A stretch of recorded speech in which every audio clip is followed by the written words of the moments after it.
Saludos, les habla el profesor Carlos Nava, profesor de la materia Psicología de la Educación del Instituto Pedagógico de Caracas. En esta clase vamos a explicar cómo se puede observar y aplicar el constructivismo en el aula de clase. Empecemos por explicar algunas características del constructivismo en el aula de clase que lo van a diferenciar de otras teorías. Una de las características más distintivas del constructivismo es que diseña ambientes complejos. En vez de partir de lo simple e ir progresivamente aumentando el nivel de dificultad y de complejidad, como lo planteaba el conductismo, el constructivismo parte de una situación compleja que haga pensar a los estudiantes un problema real que les permita integrar los conocimientos, y a partir de ese problema se discute, se elaboran diferentes puntos de vista y luego esa complejidad se empieza a desmenuzar para llegar a los elementos más simples. Como señalamos, esto supone un cambio de perspectiva con la educación conductista. En vez de ir de lo simple a lo complejo, se va en orden inverso, de lo complejo a lo simple. Esto supone un reto para el profesor y para el estudiante, que ambos deben pensar y reflexionar en torno a problemas y situaciones complejas, y los obliga a mantenerse investigando constantemente. No siempre las situaciones complejas vienen del profesor. Pueden tratarse de preguntas o de temas que plantean los estudiantes, y por eso el profesor debe mantenerse constantemente investigando. Por su parte, el estudiante debe hacer lo mismo. El profesor planteará a sus estudiantes problemas complejos, reales e integradores que hagan reflexionar al estudiante en torno a sus procesos de aprendizaje. La segunda característica es la negociación social. En el constructivismo se asume que los sujetos que están involucrados en el proceso de aprendizaje tienen diferentes perspectivas, diferentes modos de aprender, y por lo tanto sus aprendizajes generan productos distintos. Pero la idea no es que cada estudiante se quede con su perspectiva. La idea es que se la plantee al grupo y todos los miembros del grupo se enriquezcan con la perspectiva del otro. En una clase constructivista no se imponen significados, ni por parte del profesor ni por parte de ningún estudiante. Los significados se negocian, se trata de llegar a consensos y se entiende que cada quien tiene una perspectiva, pero también podemos aprender de la perspectiva del otro. Si tú ves un pupitre desde tu perspectiva, ves algunas cosas, pero un estudiante que esté en una posición muy distinta a la tuya verá otras cosas que tú no puedes ver. Si las compartimos, tendremos una perspectiva más compleja de ese pupitre. Lo mismo pasa con cualquier situación. Solemos tener una perspectiva limitada de las cosas que podemos complementar con la perspectiva del otro. Pero esto solo ocurre cuando las compartimos y cuando negociamos significados con los demás. Vale también decir que esta característica del constructivismo pedagógico está inspirada en los planteamientos de Vygotsky que trabajamos en la clase anterior, en donde explicábamos la importancia que tiene el apoyo de los demás en el desarrollo de los individuos mediante el concepto de zona de desarrollo próximo. La tercera característica es que en el constructivismo se respetan las representaciones múltiples del contenido. Si cada quien tiene una perspectiva, va a ser una representación distinta del contenido. No hay una sola manera de ver las cosas. Por lo tanto, el profesor no puede pensar que la manera como él ve determinado tema es la manera como lo tienen que ver los estudiantes. Los estudiantes lo verán a su manera, acorde a sus experiencias previas. Y en una clase constructivista se debe mantener un ambiente de apertura a nuevas ideas, incluso aquellas ideas que son contrarias a lo que piensa el profesor.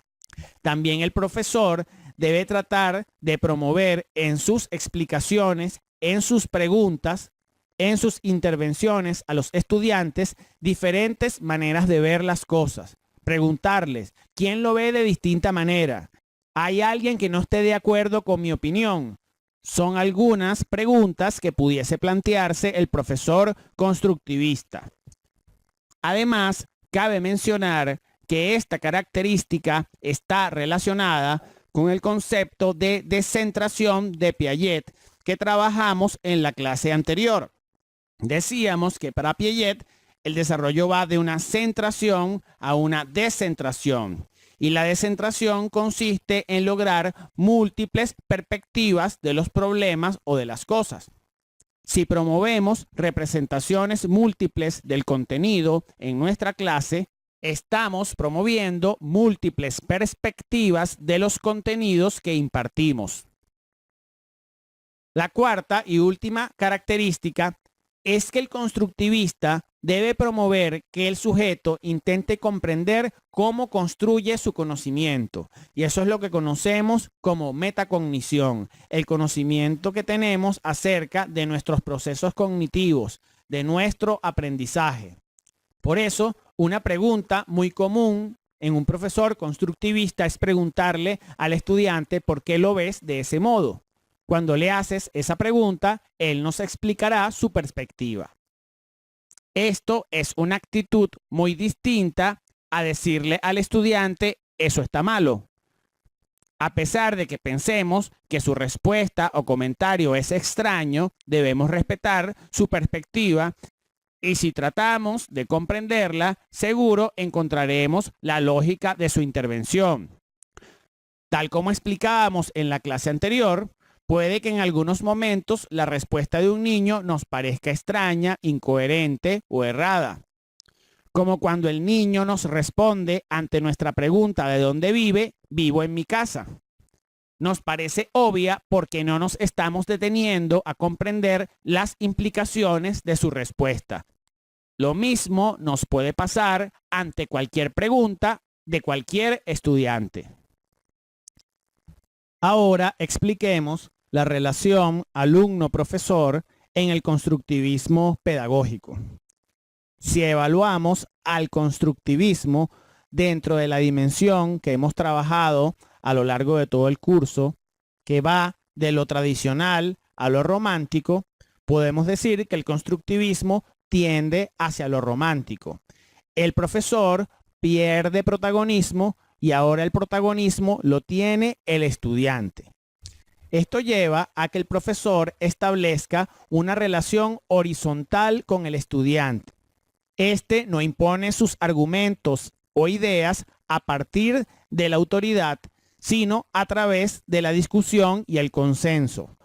Forma parte del equipo de aprendizaje, en donde él puede ser un experto en el tema de la clase, pero eso no significa que su palabra valga más que la de los estudiantes y mucho menos que la pueda imponer por la autoridad. Tiene que negociarla con los demás. Es una voz más dentro del equipo.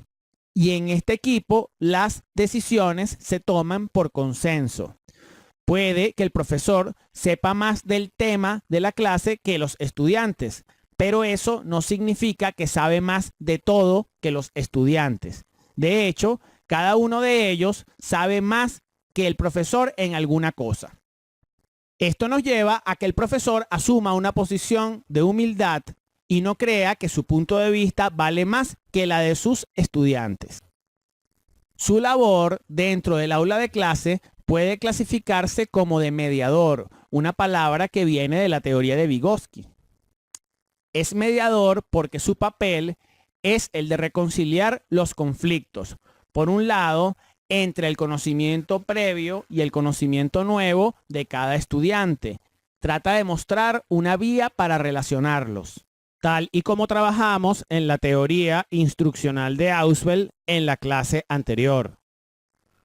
Por otra parte, Es mediador entre las diferentes perspectivas que surgen en el aula de clase. Por un lado está la perspectiva del profesor y por el otro lado existen diferentes perspectivas en cada uno de los estudiantes.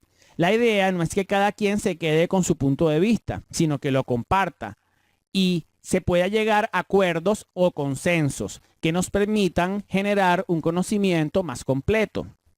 En ese sentido, el constructivismo es una teoría de apertura, por lo que el profesor debe respetar los puntos de vista de los estudiantes y promover que entre ellos también se respeten sus puntos de vista.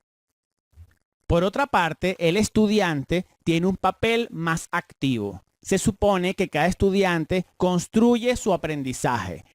Por eso es un error del profesor creer que todos los estudiantes aprenden igual. Y aquí podemos ver una diferencia importante con el conductismo, porque para el conductismo todos los estudiantes deben generar el mismo producto de aprendizaje, que debe poder medirse en términos conductuales. Pero para el constructivista, este proceso de aprendizaje es cualitativamente diferente en cada estudiante. Por eso también es un error que el profesor quiera que los estudiantes lo vean del mismo modo como él lo ve. No puede ser así desde el punto de vista constructivista, porque cada uno es diverso en las formas de aprender y productos de su aprendizaje.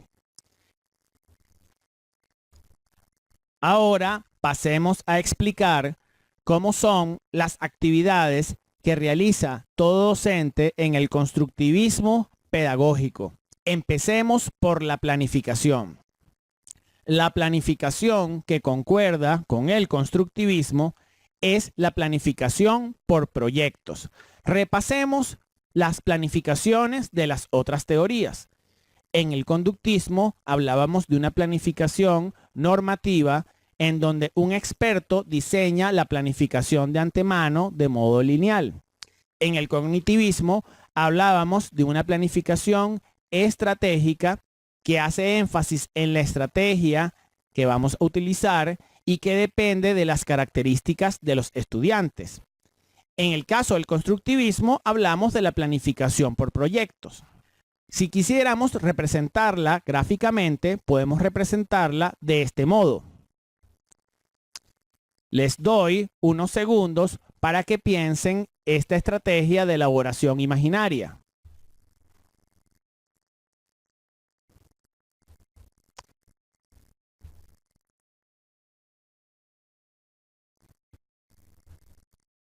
¿La pensaron?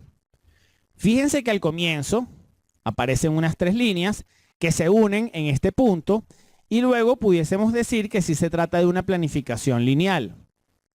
Acordémonos de lo que acabamos de decir.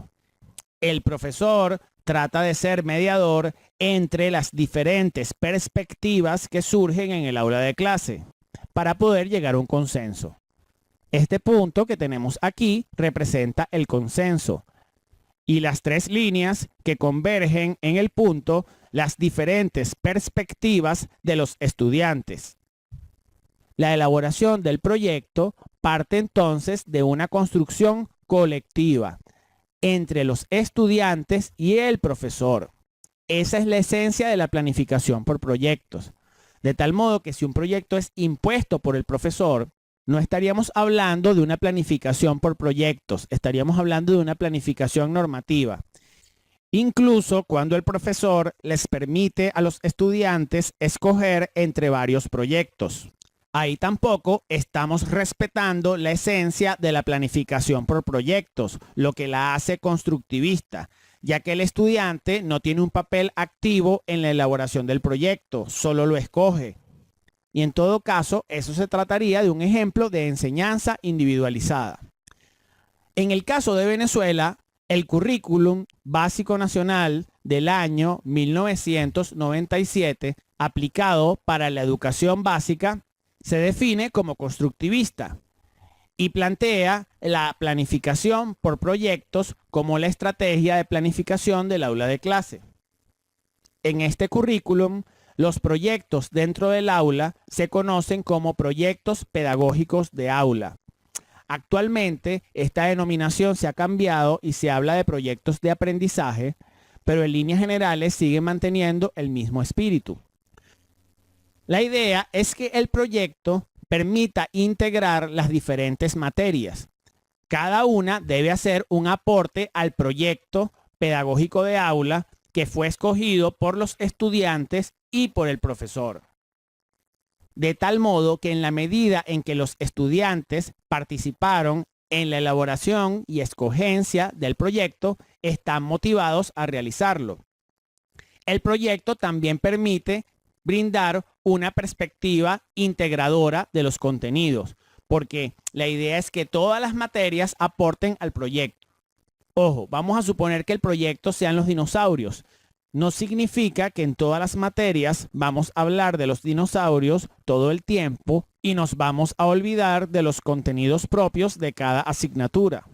Pero la idea sería que cada materia trate de hacer su aporte. No tiene que ser en todas las clases. Pudiese ser una vez a la semana, unos minutos después de la clase, hacer una reflexión.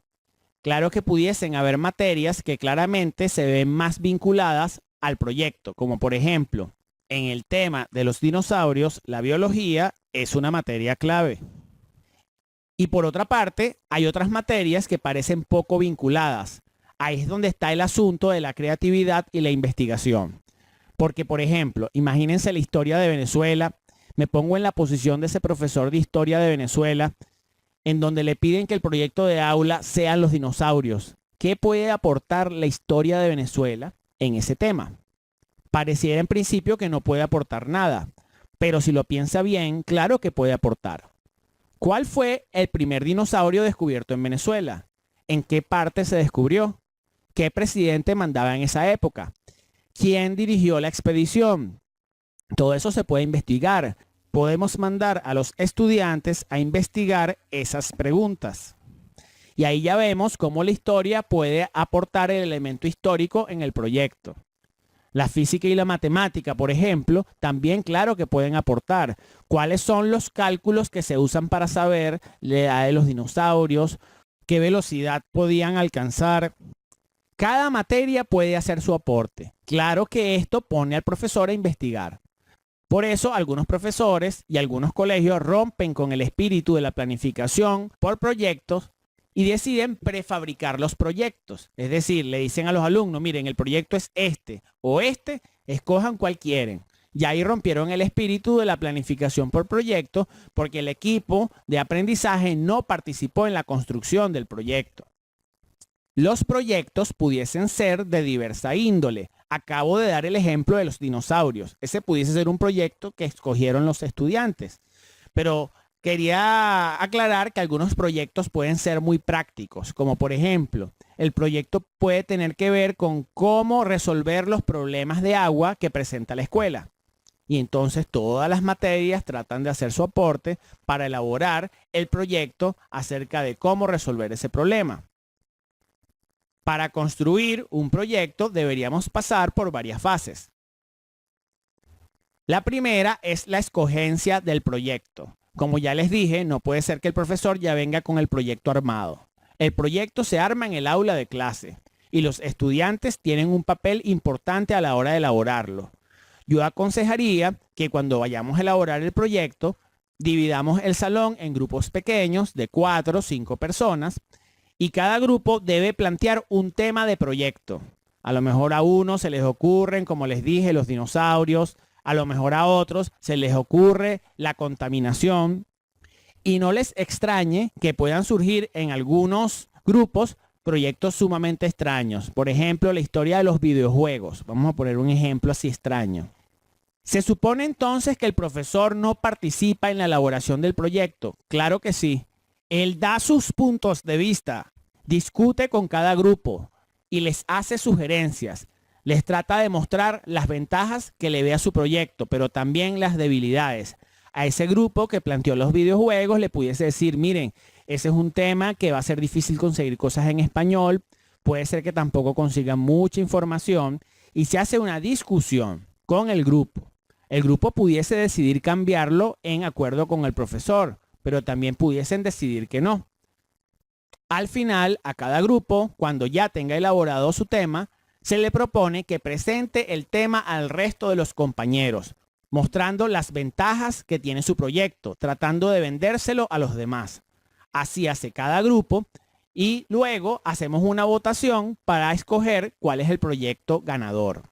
Esa sería la primera fase.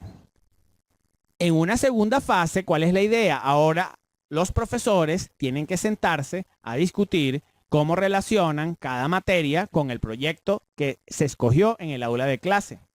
Cada una de las materias debe hacer un aporte. Menciono otra materia que pudiese ser extraña con el proyecto de los dinosaurios. Dibujo técnico. Bueno, pero vamos a dibujar, vamos a hacer dibujos de dinosaurios. Vamos a aprender técnicas de dibujo que nos pueden ayudar a dibujarlos. Eso sería un aporte.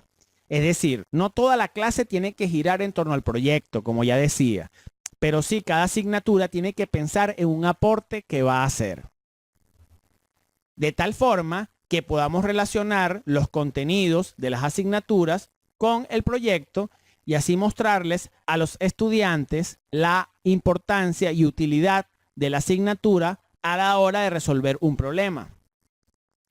Al final, el proyecto debe terminar con un producto y lo ideal es que dicho producto sea relevante e involucre a la comunidad escolar e incluso a la comunidad en donde se encuentra dicho colegio, que no se quede encerrado en las paredes del aula de clase en donde se planteó. Vamos a poner, por ejemplo, el tema de los dinosaurios. Bueno, el proyecto pudiese cerrar con alguna verbena o con alguna feria en donde cada grupo va a tener un stand, en donde va a haber un dinosaurio, en donde se va a explicar la historia, en donde pueden haber dibujos de ese dinosaurio, en donde incluso se pudiesen incluir galletas o cualquier cosa que tenga forma de dinosaurio. La creatividad de los estudiantes por delante. Y ojo, el profesor claro que también puede aportar ideas creativas. En esa verbena o feria se invitaría a los padres, se invitaría a la comunidad a participar, de tal forma que el proyecto no se convierta en algo que solo ocurre entre el estudiante y el profesor. El proyecto trata de tener un impacto en la comunidad. Una última aclaración acerca de los proyectos es que el proyecto no tiene que durar todo el año escolar. Se pudiesen hacer incluso 2 o 3 proyectos a lo largo del año. Eso depende de la naturaleza del proyecto. Hay algunos proyectos que pueden ser muy complejos y sí se lleven todo el año escolar, pero pueden haber unos, se me ocurre que el de los dinosaurios no tendría por qué durar todo el año escolar.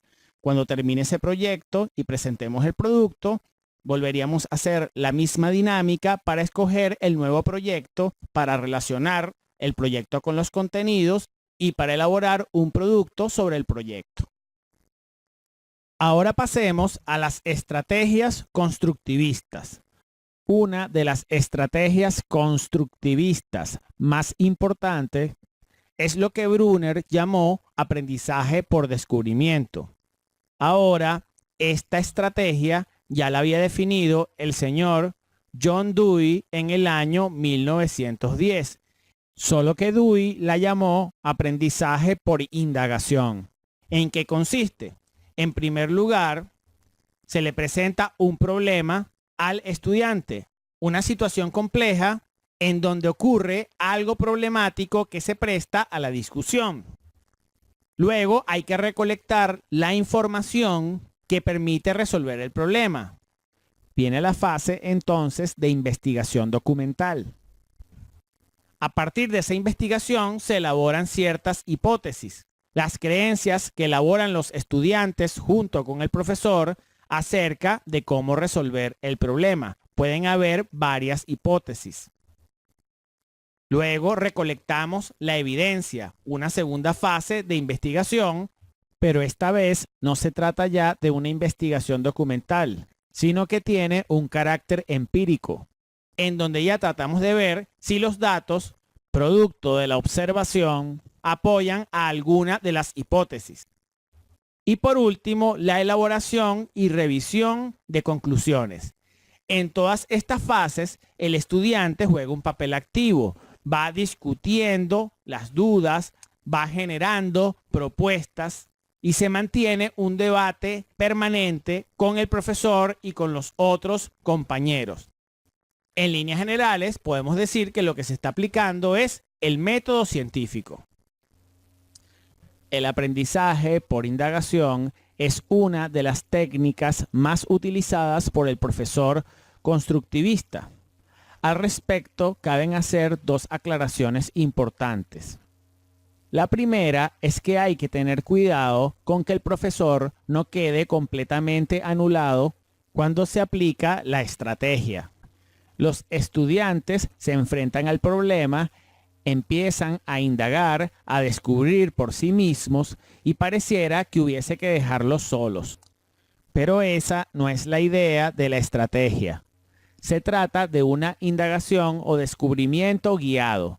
El profesor está constantemente supervisando el trabajo, orientando al estudiante y dándole ideas para que el proceso de descubrimiento no lo lleve a callejones sin salida.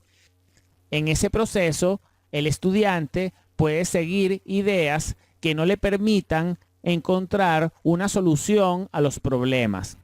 Ahí es donde el profesor debe intervenir. Muchas clases son planificadas para que el estudiante haga cosas, monte dinámicas, responda a preguntas, pero no se especifica qué es lo que debe hacer el profesor. Tenemos que tener cuidado entonces con dejar al estudiante solo cuando hacemos aprendizaje por indagación. La segunda consideración tiene que ver con los planteamientos que revisamos en la clase anterior sobre David Ausubel.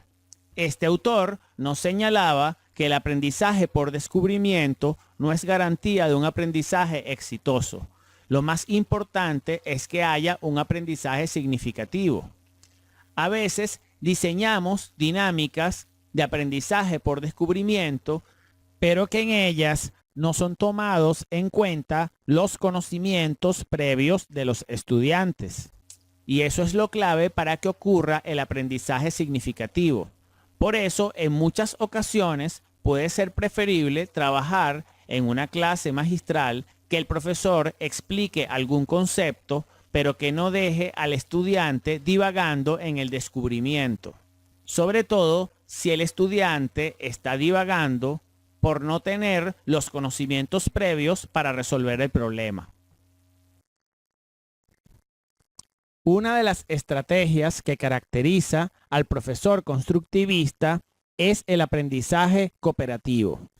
Brinda oportunidades para que los estudiantes compartan entre sí, trabajen en equipo. Es muy común el uso de talleres en donde se promueva la discusión y el diálogo entre los compañeros de clase. Esto, por supuesto, siguiendo las ideas de Vygotsky de que la mediación puede no solo darla el profesor. Los estudiantes no tienen exactamente el mismo nivel de desarrollo. Por lo tanto, aquellos que tienen una habilidad en la zona de desarrollo real pueden promoverla en aquellos que la tienen en la zona de desarrollo próximo. De tal forma que entre ellos se ayudan entre sí para aprender. ¿Cómo deben realizarse las estrategias de aprendizaje cooperativo? ¿Qué características tienen? Las características del aprendizaje cooperativo son, por un lado, suponen un trato cara a cara en donde los estudiantes interactúan entre sí. Por el otro lado, y tal vez sea de las características más importantes del aprendizaje cooperativo, debe haber una interdependencia positiva. ¿Qué quiere decir esto? Que en los equipos de aprendizaje cooperativo, los miembros del equipo dependen entre sí para realizar la tarea. Esta es la principal diferencia entre un trabajo en grupo y un aprendizaje cooperativo. Hay grupos que ya de una vez se organizan de modo cooperativo, discuten entre sí y cada quien hace sus aportes para ayudar a que los otros aprendan. Pero también hay grupos que lo que hacen es dividirse el trabajo y cada quien trabaja por su cuenta. Yo tomo esta parte, tú tomas esta parte, cada quien hace su trabajo y luego, como en un rompecabezas, lo unimos y ya. pero cada quien hizo su trabajo de modo individual. No hay realmente un trabajo cooperativo. La idea del aprendizaje cooperativo es que cada miembro del grupo sea importante para que los otros puedan lograr su función dentro del grupo. La tercera característica es la responsabilidad individual. A pesar de que dependemos del trabajo de los demás, interdependencia positiva, también dentro de una estrategia de aprendizaje cooperativo, cada miembro del grupo tiene asignado ciertas tareas o misiones dentro del grupo, de las cuales debe hacerse responsable. Una de las razones por las cuales los grupos a veces no trabajan de forma cooperativa es porque las funciones dentro del grupo no están claramente definidas. No se sabe qué hace cada quien. Y lo que termina pasando es que algunos terminan asumiendo el trabajo de los demás, mientras que otros prácticamente no hacen nada. Pero si los roles dentro del grupo están bien definidos, eso no puede pasar. Responsabilidad individual. Otra característica del aprendizaje cooperativo es lo que se conoce como destrezas colaborativas. En un grupo que funciona de modo cooperativo, los miembros del grupo poseen una serie de destrezas que le permiten ser mediadores de los otros en algunos casos y que este rol se intercambie a lo largo de la tarea. Una de las destrezas colaborativas más importantes es la empatía, la capacidad de ponernos en el punto de vista del otro. Otra habilidad importante pudiese ser la comunicación asertiva, la capacidad de expresar nuestro punto de vista sin atropellar a los demás, entre otras. Por último, tenemos lo que se conoce como procesamiento grupal, la capacidad del grupo para poder debatir acerca de las fortalezas y debilidades de las tareas realizadas y de los aprendizajes logrados. El profesor debe promover el aprendizaje cooperativo dentro del aula de clase y para ello podemos darle una serie de recomendaciones. La primera es que no trabaje con grupos grandes. Debe trabajar con grupos de 2, 3 o 4 personas. Ya cuando trabajamos con grupos grandes, la conversación tiende a girar entre 2, 3 o 4 personas. No todas pueden participar al mismo tiempo y van quedando algunos que se van aislando del resto de los compañeros. Otro aspecto importante es que el profesor haga énfasis en que el grupo debe dividirse las funciones, no los contenidos. No es que tú vas a trabajar con este punto y tú con este punto y tú con este punto. Eso de hecho algunos profesores lo suelen asignar. Es una mala estrategia. Si se va a dividir el trabajo, que se dividan las funciones. Todos van a trabajar todos los puntos, pero hay uno que tiene que exponer. Hay otro que va a ir escribiendo la discusión del grupo. Hay otro que va a controlar el orden de las participaciones, entre otras funciones que se pudiesen asignar. Otro aspecto importante es el tipo de tarea que escogemos para trabajar en aprendizaje cooperativo. Por ejemplo, si estamos resolviendo un problema matemático y asignas un grupo de 4 personas, hemos escogido una estrategia inadecuada. ¿Cómo van a ponerse a resolver 4 personas un problema matemático? Máximo 2. O si vamos a leer una lectura, lo recomendable es que fueran 2 personas nada más. Pero si ya ponemos a 4 personas, siempre van a quedar algunos que se quedan por fuera del trabajo. Ahora bien, pueden haber temáticas y tareas que sí se presten para grupos más grandes. Por ejemplo, podemos asignar grupos en donde cada grupo debe debatir un tema polémico como el aborto. Esa pudiese ser una actividad que promueve la discusión que va a hacer que todos los miembros del grupo participen. En conclusión, no todas las tareas se prestan para la discusión.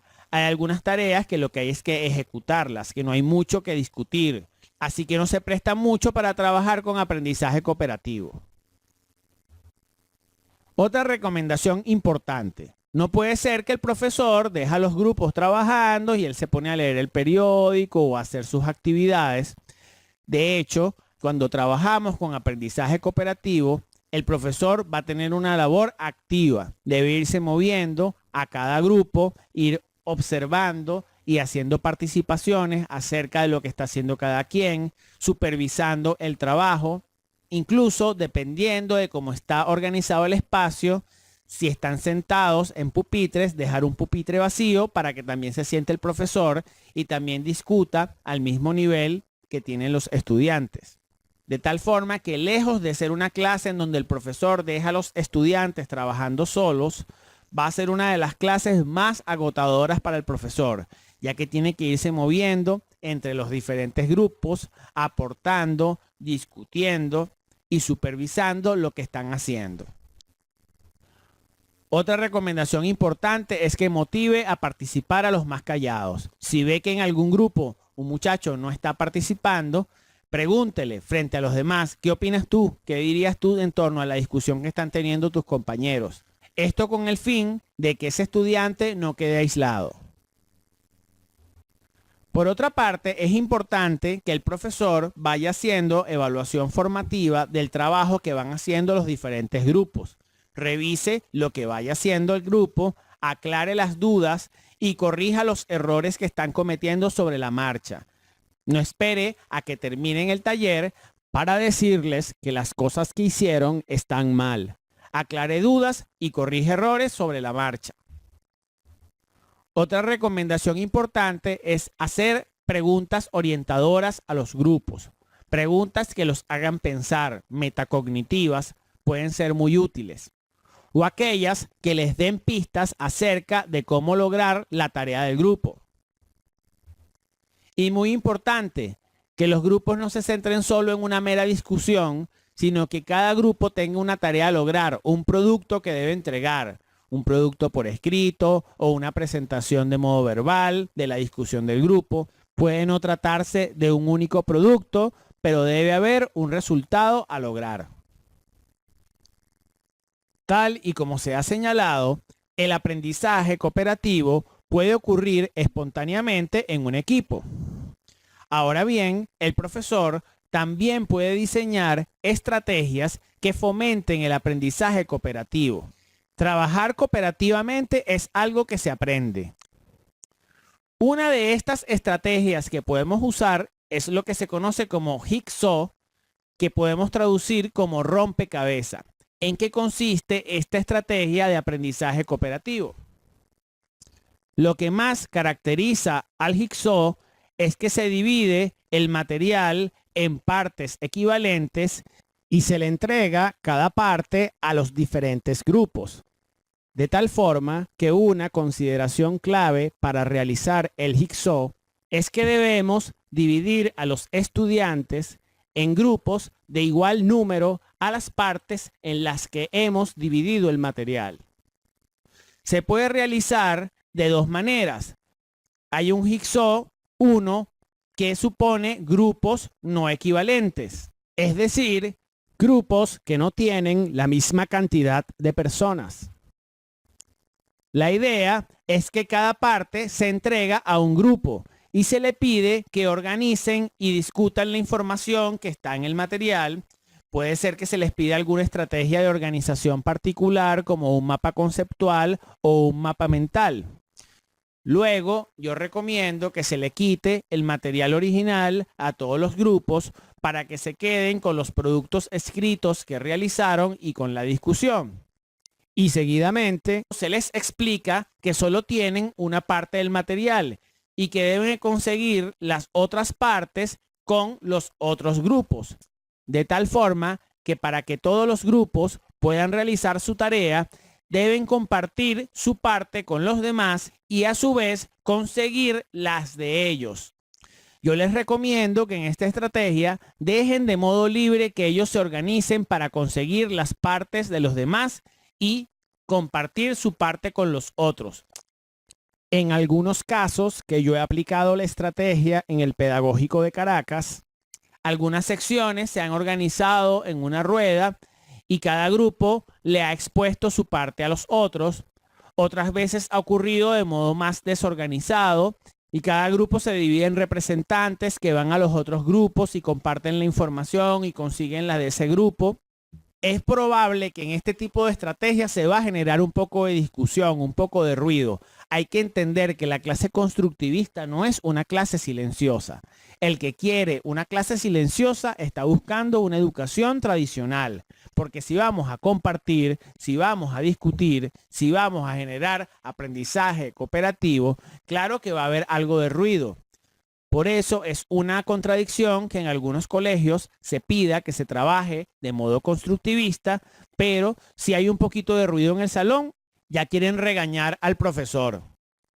El otro tipo de Jigsaw o Jigsaw 2 es el de grupos equivalentes. Para poderlo realizar, tienen que haber la misma cantidad de personas en todos los grupos. Al comienzo, el Jigsaw 2 se parece al Jigsaw 1. Cada parte se entrega a un grupo y se le pide que discutan la información, que la organicen y que generen algún producto. Como les dije, una buena idea puede ser que elaboren un mapa conceptual o esquema del material. Una vez que esto se ha hecho, se conforma un nuevo grupo en donde cada integrante domina una parte del material. ¿Cómo se hace esto? Pudiésemos ahora decirle a los grupos, bueno, ahora vamos a numerarnos del 1 al 4. Entonces cada grupo, 1, 2, 3, 4, 1, 2, 3, 4, 1, 2, 3, 4. Y les decimos, bueno, todos los números 1 juntos, todos los números 2 juntos, todos los números 3 juntos, todos los números 4 juntos. Ya hemos generado el nuevo grupo en donde cada integrante del grupo domina una parte del material. Como les señalé, para poder hacer esto, necesitamos que los grupos tengan la misma cantidad de personas, para que cuando numeremos a los integrantes, al final no nos quede un grupo incompleto en donde falte una parte del material. Fíjense que tanto en el Jigsaw 1 como en el Jigsaw 2 se genera una fuerte interdependencia positiva. Para poder realizar la actividad completa, necesitamos de las partes que tienen los otros compañeros, de tal modo que si un grupo o un compañero no trabaja su parte, no solo se perjudica a sí mismo, sino que perjudica a los otros compañeros que necesitarán de su parte para poder culminar la actividad. Recomiendo usar esta estrategia. Es una estrategia bien interesante que es bastante dinámica dentro del aula de clase, que promueve la discusión y que a los estudiantes les suele gustar. Otra estrategia de aprendizaje cooperativo que podemos utilizar es lo que se conoce como cuestionamiento recíproco. La idea de esta estrategia es colocar a los estudiantes en grupo y que se hagan preguntas, que alguien del grupo responde y luego hace una pregunta, y luego otro responde y hace una pregunta, y así sucesivamente. De tal forma que la estrategia consiste en elaborar y responder preguntas. ¿Qué recomendaciones les puedo dar para que esta estrategia se realice adecuadamente? Lo primero es que es una estrategia que solo funciona si los estudiantes tienen un conocimiento previo adecuado del tema. Si se trata de un tema que los estudiantes acaban de manejar en la clase, no les recomiendo usar esta estrategia. Otra recomendación importante es que debemos plantear un orden de preguntas y respuestas. Si lo dejamos de modo libre, puede pasar que una parte del grupo solo realice las preguntas y las respuestas y algunos queden aislados sin participar de la dinámica. Y de este modo se estaría rompiendo con el principio de interdependencia positiva que debe haber entre todos los miembros del grupo cuando se trabaja con aprendizaje cooperativo. Un orden muy sencillo y que suele funcionar es el orden circular. Se puede dejar de modo libre la primera pregunta, cualquier miembro del equipo la hace, y la siguiente pregunta la hace el compañero que está a su izquierda, siguiendo la dirección de las agujas del reloj. Es más difícil coordinar el orden de respuestas. Se pudiese pedir que el siguiente al que hizo la pregunta responda, Pero también hay que admitir que al hacer esto estamos limitando la dinámica de la discusión. Yo recomendaría que el orden de las respuestas se fuera dejando de modo libre y que se asignara a un capitán de equipo que, si viese que uno de los participantes no ha respondido ninguna pregunta, le asignara la próxima pregunta que se realice.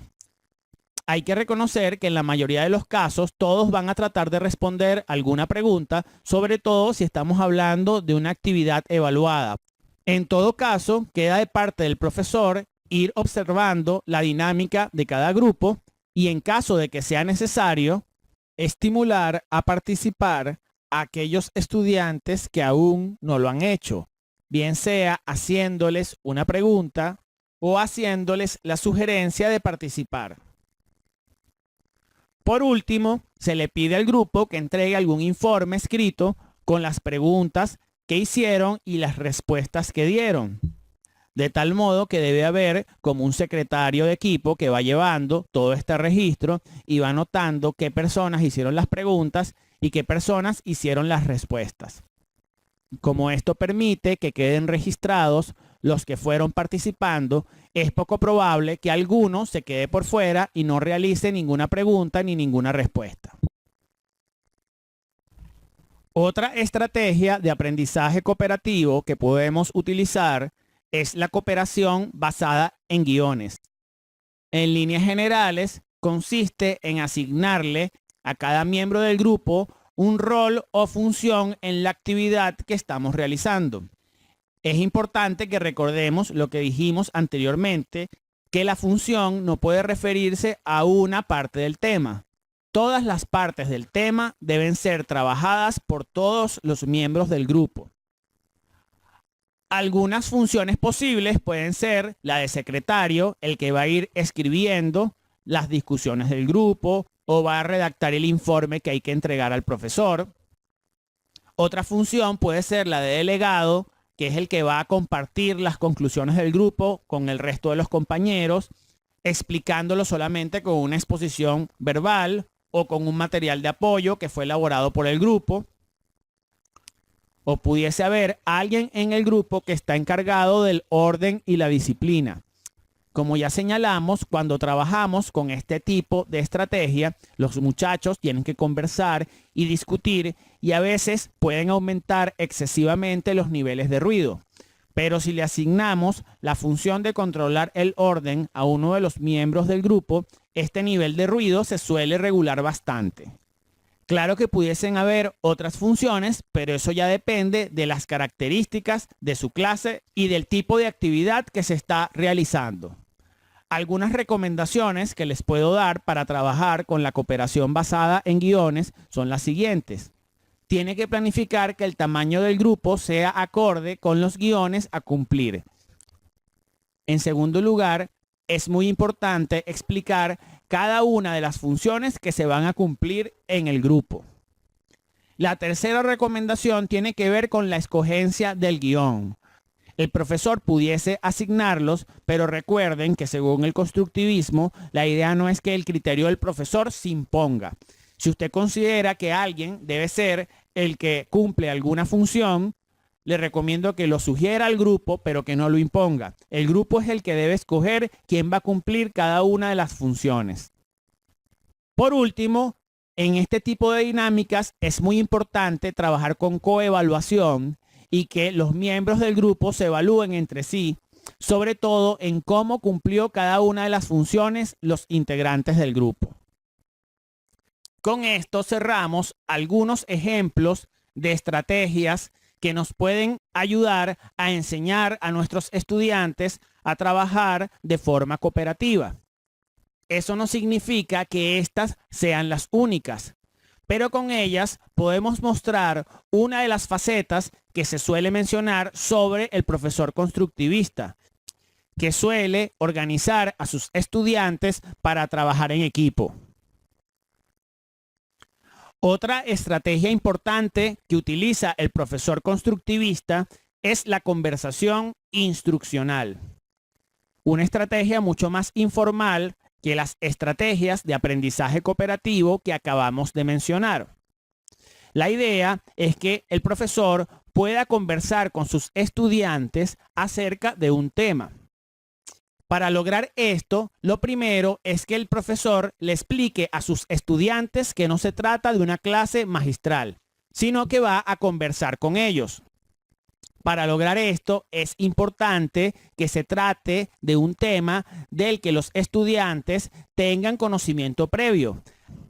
Además, que sea un tema polémico o que se preste a la conversación, lo cual estimule la participación de los estudiantes. También es probable que la conversación tenga que iniciarla el profesor con alguna pregunta que le realice a los estudiantes. Puede tratarse de una pregunta que no está dirigida a ningún estudiante en particular y se deja a libre respuesta a cualquiera del grupo, pero si ninguno de los participantes interviene, se puede solicitar la intervención de algún estudiante en particular. También es muy importante que el profesor no censure la opinión de ninguno de los estudiantes, ni lo critique.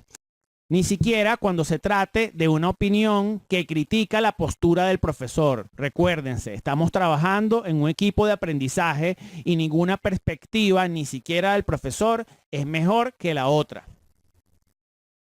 También es importante que el profesor esté pendiente de que todos participen.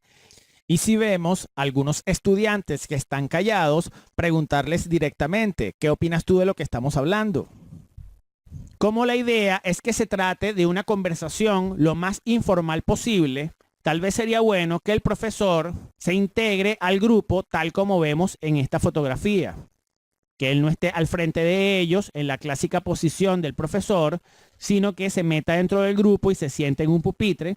Eso puede ayudar a los muchachos a sentirse más en confianza. Así que otra de las estrategias que podemos usar para trabajar de modo constructivista es promover conversaciones entre el profesor y los estudiantes. La última estrategia que mencionaremos es la del tutelaje cognoscitivo. El tutelaje cognoscitivo supone acercarse al estudiante y trabajar con él de modo individualizado, ver cuál es su trabajo y corregirlo y aportar ideas. Un dato curioso que les menciono es que tal vez esta sea una de las pocas características comunes que tienen el conductismo y el constructivismo pedagógico. Ambos trabajan con enseñanza individualizada. Tal vez la diferencia está en cómo se enfoca esta enseñanza. Para el conductismo, lo más importante de la enseñanza individualizada es respetar el ritmo de aprendizaje. En el caso del constructivismo, no se trata solo de una cuestión de ritmo. El estudiante tiene un proceso de construcción de los aprendizajes cualitativamente distinto al otro. No hay un único criterio para evaluarlos a todos. Por eso es necesario que el profesor no trate a todos los estudiantes por igual, sino que se detenga a revisar cuáles son las construcciones de conocimiento que está haciendo cada uno. Y por eso necesitamos acercarnos y revisar su trabajo, pero no solo corregirlo, sino también aportarle ideas. Recuerden que el aprendizaje en el constructivismo se trata de un proceso de construcción colectiva. En este caso, en este tipo de estrategia, entre el estudiante y el profesor. De tal forma que aunque esta no sea la principal estrategia que va a usar el profesor constructivista en el aula de clase, probablemente use más la conversación instruccional, el aprendizaje por indagación y las estrategias de aprendizaje cooperativo. Es importante que le dedique cierto tiempo de sus clases, pueden ser 10 minutos o 15 minutos, a revisar lo que hizo cada estudiante, a pasar por cada puesto, corrigiendo y aportando ideas acerca de los trabajos que está haciendo cada uno. Bueno, con esto podemos dar por cerrado el punto de las estrategias constructivistas. Aclarando también que el profesor constructivista suele usar las estrategias cognitivas que señalamos en los videos anteriores. Por último, quisiera mencionarles que las estrategias constructivistas que hemos mencionado en esta clase fueron extraídas del libro de Anita Wohlfolk, llamado psicología educativa. Por último, hablemos de la evaluación constructivista. ¿Cuáles son sus características? Lo primero es que habría que decir que la evaluación constructivista debe ser continua, como todas las evaluaciones. Fíjense que ni siquiera en el conductismo hemos hablado de evaluaciones finales. Incluso leímos un material en donde Skinner no estaba de acuerdo con las evaluaciones finales. En este caso también debemos ir trabajando con los estudiantes e ir evaluando en la medida que van haciendo y comprendiendo y construyendo su aprendizaje. La segunda característica es que la evaluación tiene que ser cualitativa. Si cada quien está construyendo su aprendizaje y esa construcción es cualitativamente diferente, no podemos construir un criterio único que nos permita contabilizar las conductas. Por eso, no podemos trabajar con una evaluación cuantitativa, o sería una contradicción trabajar con una evaluación cuantitativa desde la perspectiva constructivista. Debemos trabajar con una evaluación cualitativa. Y ojo, esa evaluación no puede tratarse de un sistema de respuestas cerradas en donde decimos que se trata de una habilidad o competencia que está consolidada, que está en proceso o que no está desarrollada. Porque cuando estamos haciendo eso propiamente no estamos describiendo cuáles son las fallas que comete el estudiante y qué cosas puede mejorar para tener un aprendizaje más complejo y completo, lo cual sería la idea de una evaluación constructivista. La otra característica importante, y que esto sí distingue la evaluación constructivista de otras perspectivas, es que la evaluación debe ser producto de una negociación que debe ocurrir entre el estudiante y el profesor. No puede tratarse de una evaluación impuesta por el profesor, así sea cualitativa. Él puede tener su apreciación, pero debe discutirla con el estudiante y que el estudiante elabore una perspectiva o punto de vista de lo que piensa el profesor acerca de su trabajo y que también se autoevalúe y nos explique su perspectiva acerca de su trabajo. De tal forma que para un profesor constructivista resulta clave la discusión de las evaluaciones. Una aclaración importante que les hago. Cuando se habla de una evaluación negociada, pareciera que esto solo es posible realizarla con adolescentes, tal vez con niños de quinto, sexto grado, pero que cuando hablamos de niños más pequeños no podemos realizar este proceso. Algunos dirán cómo la maestra va a negociar la evaluación con niños de primer grado, por ejemplo. Pero la discusión de las evaluaciones debe hacerse hasta con niños de primer grado. La maestra debe explicarle del modo más sencillo posible cuáles son sus deficiencias y qué cosas está haciendo bien y felicitarlo. Y preguntarle al niño qué opina de lo que le señala. Verá que muchas veces se va a sorprender de las respuestas del niño, de su capacidad para reflexionar y entender la evaluación que le está haciendo y de sus capacidades de negociación. Mi recomendación es que nunca lo subestime.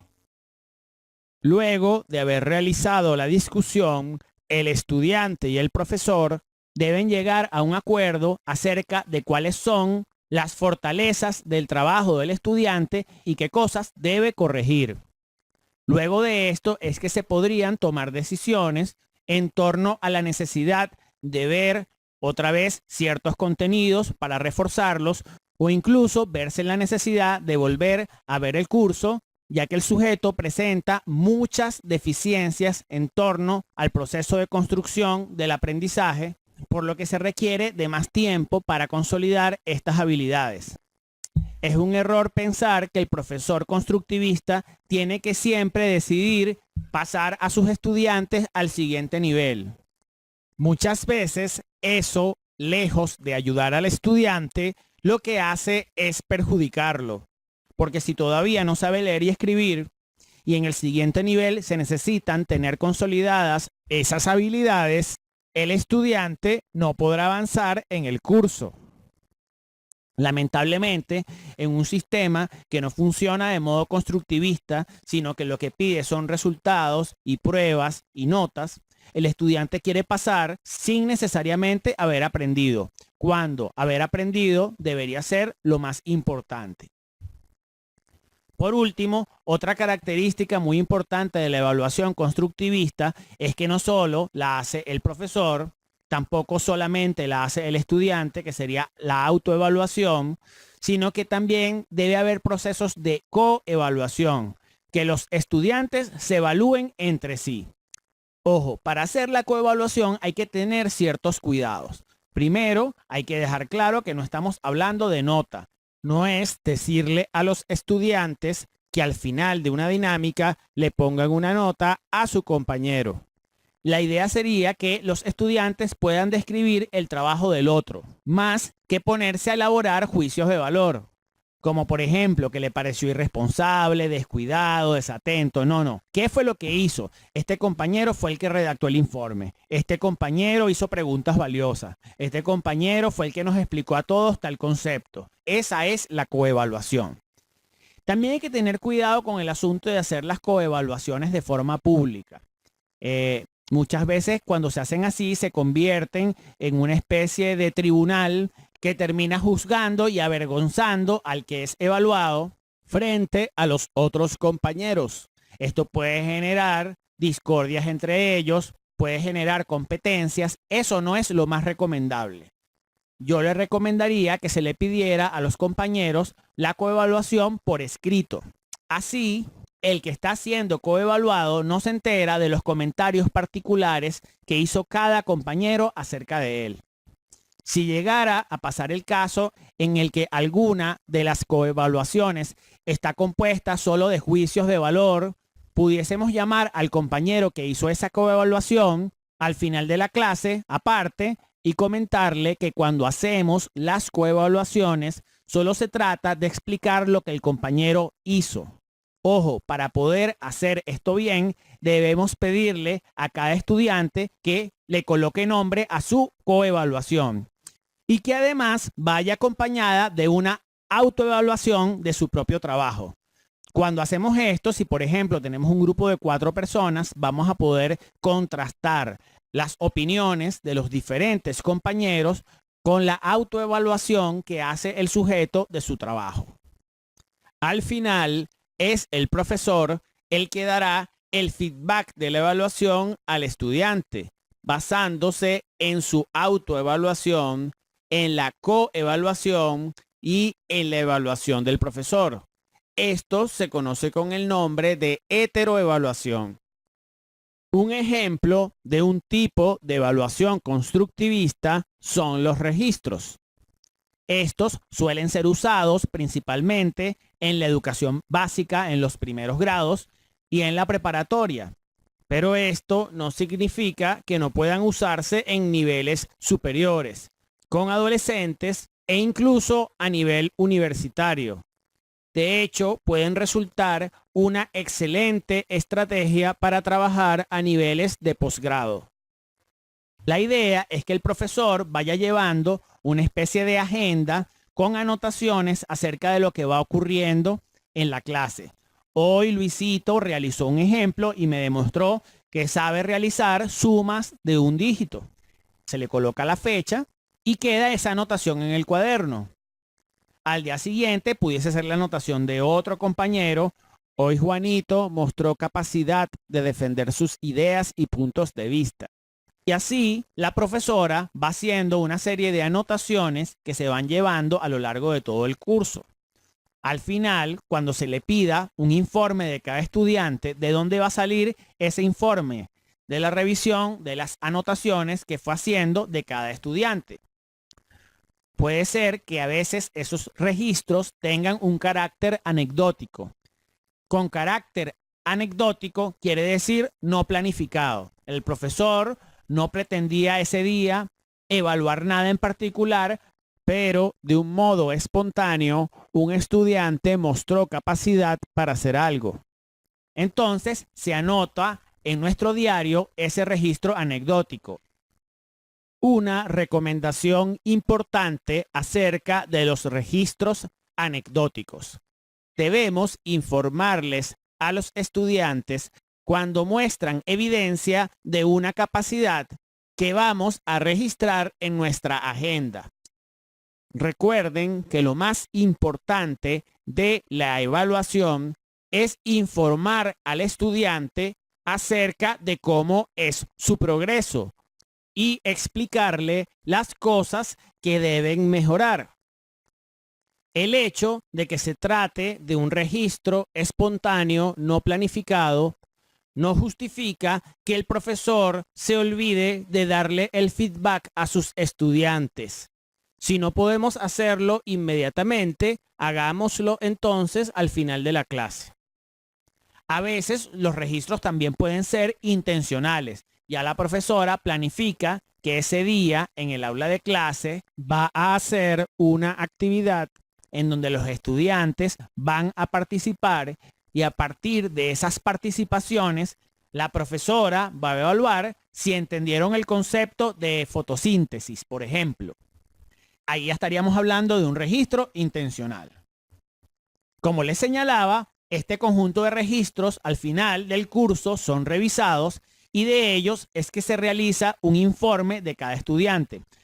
Hay que aclarar que cuando hablamos de informe no nos referimos a un documento escrito con muchas páginas extremadamente largo. Podemos hacer nuestros informes esquemáticos, en donde en una sola página, tal vez incluso media página, podemos describir con guiones esquemáticamente cuáles son las capacidades que identificamos en ese estudiante y cuáles son las debilidades que también identificamos. Lo digo porque una de las críticas que se le plantea a este tipo de evaluación es que es muy trabajosa, lo cual termina siendo que muchos profesores prefieran la evaluación cuantitativa o hagan una especie de trampa haciendo como cierta escala en donde plantean que una habilidad no está desarrollada o está en proceso o está consolidada. Cuando estamos haciendo eso, estamos haciendo una evaluación cuantitativa disfrazada. No desarrollada sería 0, en proceso sería 1 y consolidada sería 2. Se trata de una escala con 3 puntos. Ese no es el espíritu de la evaluación cualitativa. Tenemos que entender que la evaluación cualitativa es lo más natural que hay. Si usted va, por ejemplo, a un psicólogo, el psicólogo va a evaluar su problema y sería muy incoherente para usted que el psicólogo solo le diga un puntaje. Bueno, miren, en su relación de pareja sacaron 12. Ajá, ¿y qué me quiere decir con eso? Lo que necesitamos es la evaluación cualitativa. ¿Qué cosas tenemos que mejorar? Nuestras debilidades y qué cosas estamos haciendo bien, nuestras fortalezas.